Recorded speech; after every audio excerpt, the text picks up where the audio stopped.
UPA की सरकार के कार्यकाल के दौरान 27 करोड़ लोगों को रेखा से बाहर खींचा गया। पर यह हमने अपने कमरे में बैठकर आंकड़ा निकाला और ऐसा नहीं कर दिया।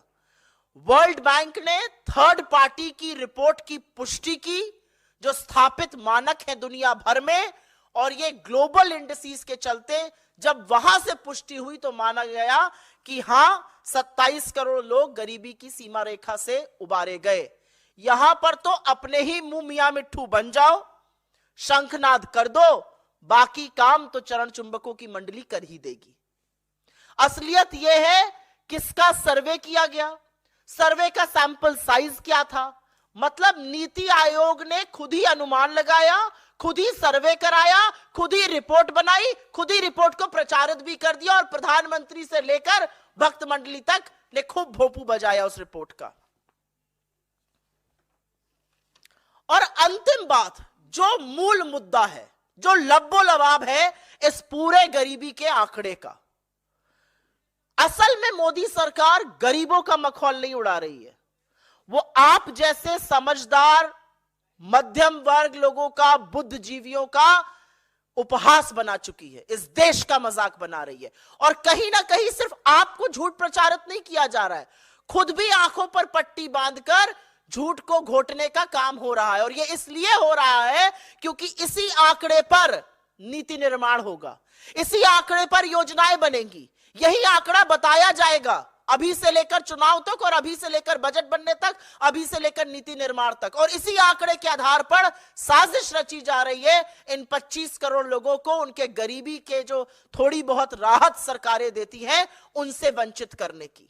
यह साजिश है इन 25 करोड़ लोगों को जो सेफ्टी नेट भारत सरकार को देना चाहिए और देती है उससे निकालने की।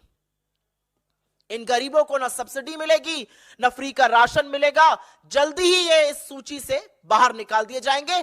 सारी साजिश इसीलिए रची जा रही। अभी थोड़े दिनों पहले ग्रोथ नंबर आया था, बड़ा सीना ठोक ठोक कर उस पर बात हो रही थी। उसी ग्रोथ नंबर पे, उसी जीडीपी नंबर में कंजम्पशन का भी डेटा आया। 4.4% इस वित्तीय वर्ष में कंजम्पशन की वृद्धि की दर है, जो 7.5% थी पिछले साल। मतलब उपभोग लगातार घट रहा है, उपभोग लगातार कम हो रहा है। और अगर इस सरकार की मानी जाए कि करीब 25 करोड़ लोग अब गरीब नहीं रहे, तो वो रोजमर्रा की दैनिक दिनचर्याओं की चीजें क्यों नहीं खरीद रहे? साबुन, तेल, कंघी, मंजन, ये सब तो दैनिक दिनचर्या रोजमर्रा की चीजें हैं। इनको बेचने वाली कंपनियां जो हैं वो हिंदुस्तान यूनिलीवर और आईटीसी जैसी कंपनियां हैं। और उस कंपनी की तिमाही दर तिमाही जो सेल्स है, जो बिक्री है, वो स्टैग्नेंट बनी हुई है, वो बिल्कुल उसमें शिथिलता है। मांग की मंदी उनके आंकड़ों में साफ दिखती है। ब्रिटानिया अपना बिस्कुट नहीं बेच पा रहा है। तो जब लोग कम गरीब हैं तो वो साबुन की टिकिया, सिर पे लगाने वाला तेल, मंजन, बिस्कुट क्यों नहीं खरीद रहे? तो साक्ष्य जो गरीबी के हैं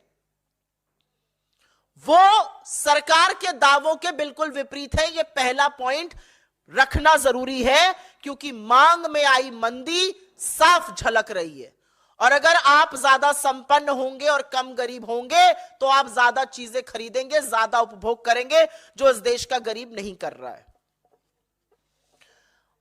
19% से ज्यादा गरीबों की संख्या घटकर अब मात्र 11.7% पर आ टिकी है। अच्छी बात है, भगवान करे ऐसा हो। भगवान करे कोई बिना अन्न और आहार के भूखे पेट सोए नहीं। 140 करोड़ की जनसंख्या है इस देश की। 80 करोड़ को, मेरे देश को इस कगार पर ले आए हैं मोदी जी की 80 करोड़ को अगर मुफ्त का राशन ना दें तो भूखमरी से लोग मर जाएंगे। तो कहीं ना कहीं ये एक्चुअली पहल है इन 25 करोड़ लोगों को फ्री के राशन से वंचित करने की। ये साजिश, ये तैयारी शुरू हो चुकी है। राशन आपको देना पड़ रहा है 80 करोड़ को, कह रहे हैं सिर्फ 15 करोड़ गरीब है। ये कितना गंदा और भद्दा मजाक है, ये इनके आंकड़े दिखा रहे हैं। ये मैं दूसरी बात कहना चाहती हूं। तीसरी बड़ी बात यहां पर कहनी जरूरी है। मानक बदलने से सच तो नहीं बदल जाएगा। गरीबी नापने के कुछ तरीके होते हैं, उसमें से एक है कि क्या आपको पौष्टिक आहार, क्या आपको 2 जून का रोटी नसीब हो रही है। मानक बदल दिया गया कि अगर आपके घर में टॉयलेट बनवाया है सरकार ने, शौचालय अगर बनाया है, तो आप गरीब नहीं है। कोई फर्क नहीं पड़ता कि उसके बाद आपको आहार थाली भर मिल रहा है कि नहीं मिल रहा है। अगर किसी गांव में 5 घरों में बिजली का तार खिंच गया तो पूरे गांव को इलेक्ट्रिफाइड माना जाएगा और वो गरीबी के आंकड़े में जोड़ा जाएगा, वो गरीब नहीं रहेंगे। तो 5 घरों में अगर बिजली आ गई और अगर आपके घर में टॉयलेट बन गया, कोई फर्क नहीं पड़ता आपको खाने को नसीब हो रहा है कि नहीं हो रहा है, आप गरीब नहीं रहे, आपको इस सरकार ने संपन्न घोषित कर दिया है। तुम्हारी फाइलों में गांव का मौसम गुलाबी है, मगर ये आंकड़े झूठे और ये दावा किताबी है। और ये मोदी सरकार से ज्यादा किसी के ऊपर चरितार्थ भी नहीं करता है। चुनावी मौसम है, जुमलों की बारिश के लिए तैयार हो जाइए, और जुमले इतने ज्यादा होने वाले हैं कि नए नए शगुफे उसमें रचे जाएंगे। मोदी सरकार ने एक नया जुमला, एक नया गुब्बारा छोड़ा है। 9 साल में 24 करोड़ 82 लाख लोगों को गरीबी से उबार दिया गया है। लेकिन कहीं ना कहीं यह गरीबों के खिलाफ एक साजिश रचने की भी बू आती है। अपने चिर परिचित अंदाज में यह गुब्बारा छोड़ा गया। प्रधानमंत्री से लेकर भक्त मंडली तक ने नीति आयोग के इस दंभ में खूब हवा भरी, लेकिन यह झूठ इतना बड़ा और यह मजाक इतना भद्दा था कि कुछ ही देर में फुस पटाखा साबित हो गया। मल्टी डायमेंशनल पॉवर्टी, बहुआमी गरीबी जिसको कहा जाता है, उससे करीब 25 करोड़ लोगों को उबार दिया गया। सरकार का नया जुमला यह है, उठा लीजिए, इससे किसी को क्या समस्या हो सकती है? हम सब चाहते हैं गरीबी कम हो, हम सब चाहते हैं गुर्बत कम हो, हम सब चाहते हैं लोगों को रोजगार मिले, हम सब चाहते हैं लोग संपन्न हो। अगर सरकार का यह दावा मान भी लिया जाए तो इस देश में ना बेरोजगारी है, ना महंगाई है, ना भुखमरी है, ना आर्थिक असमानता है, सब चकाचक चंगा सी है। लेकिन जमीनी हकीकत इस दावे के बिल्कुल विपरीत है। और इस जुमले में, इस गरीबी के कम होने वाले जुमले में 4 बड़ी समस्याएं हैं। ये जो जुमला, ये जो दंभ भरा गया है कि 24 करोड़ 82 लाख लोग गरीबी से उबार दिए गए हैं, इसमें 4 बड़ी समस्याएं हैं। उन चारों समस्याओं को संक्षिप्त में पढ़ देती हूं और उसके बाद उसमें डिटेल में बात कर लेंगे।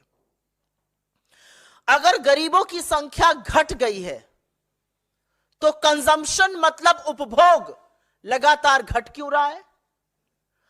आज आप और हम अगर ज्यादा पैसा हाथ में आता है तो खर्चा करते हैं, लेकिन लगातार उपभोग इस देश में घट रहा है।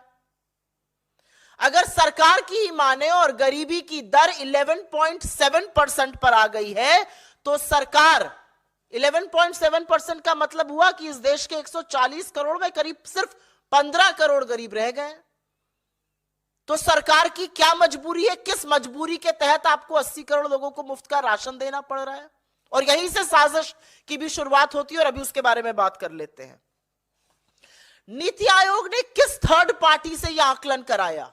क्या इसकी पुष्टि आईएमएफ ने, क्या इसकी पुष्टि वर्ल्ड बैंक ने, क्या इसकी पुष्टि किसी थर्ड पार्टी ने की? और अंत में सबसे बड़ी समस्या इस जुमले के साथ यह है कि नीति आयोग ने गरीबी नापने के जो स्थापित मानक है, जो स्थापित मापदंड है, जो क्राइटेरिया है, जो दुनिया भर में इस्तेमाल होता है, उससे हटकर 12 मानकों पे गरीबी नापी गई है। और यह कितनी विचित्र और कितनी विडंबना की बात है कि उन मानकों में से ज्यादातर मानक वो हैं जो सरकार की फ्लैगशिप योजनाओं पर आधारित है। लेकिन कहते हैं ना कि झूठ की जिंदगी, झूठ की जो अवधि होती है वो बड़ी कम होती है। इस सरकार की पोल इस सरकार के आंकड़े ही खोलते हैं।